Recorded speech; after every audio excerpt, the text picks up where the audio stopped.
I see a little silhouette of a man. Scaramouche, when you do the fun, done go. Thunderbolt and lightning, very, very frightening me. Galileo, Galileo, Galileo, Galileo, Galileo, Magnifico. How many assassination attempts have there really been on Trump's life? Well, we don't know. We know they killed Charlie. We know they constantly attack conservatives. And now they're ramming ICE agents with vehicles. Who are the true insurrectionists? You got to ask yourself this. Is it the guy there on the right that said march peacefully and patriotically to the Capitol? Or is it Tim Walz, who just at a press conference yesterday said that he and his state are at war with the federal government? Here we go. This yesterday, we've never been at war with our federal government. I think in this case that the National Guard is their main mission. They have a dual mission. So wait a second. He's calling up the National Guard to fight the federal government? Wasn't he in the National Guard? Does he have a functional brainstem? Does he know the National Guard's part of the Army? You know, it's like under the Pentagon. Ultimately, does he know that he could be recalled to the National Guard himself?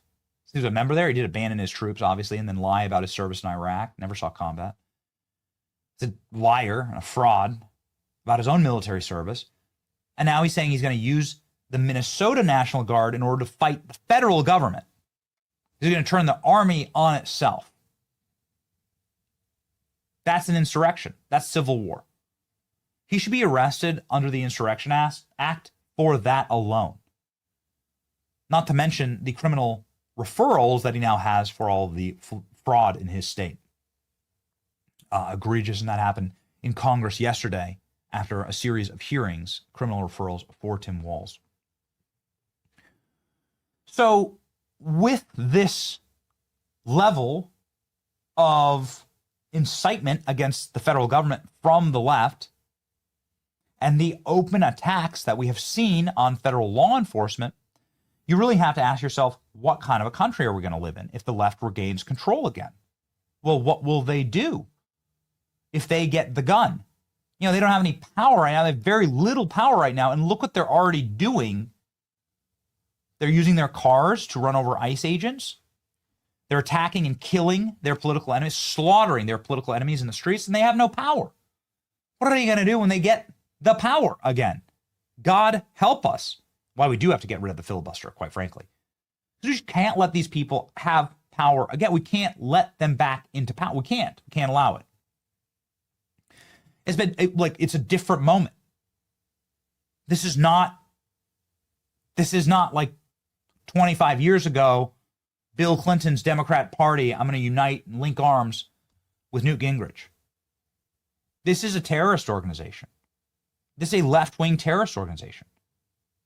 And it's being backstopped by the corporate press, thank God, that they are less relevant than ever and less Americans believe them than ever. But nonetheless, they are lying about what happened in Minneapolis, where a woman floored her car, floored the gas in her vehicle, hit that gas pedal with an ICE officer in front of her. I think we have brand new footage of this, actually, and I want to show you it. That proves beyond a shadow of a doubt, ALX, please flag it, proves beyond a shadow of a doubt what happened here. I thought we had another one I saw in the chat, but let me know.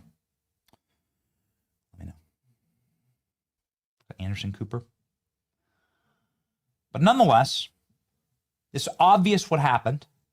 The press is lying about it. They'll never tell you that this woman tried to run over an ICE agent, that same ICE agent had been dragged for 300 feet when somebody also tried to run over him. Further demonstrable evidence here released showing the collision. 4 full minutes leading up to the shooting. It shows Renee Good's maroon Honda Pilot entering from the right there.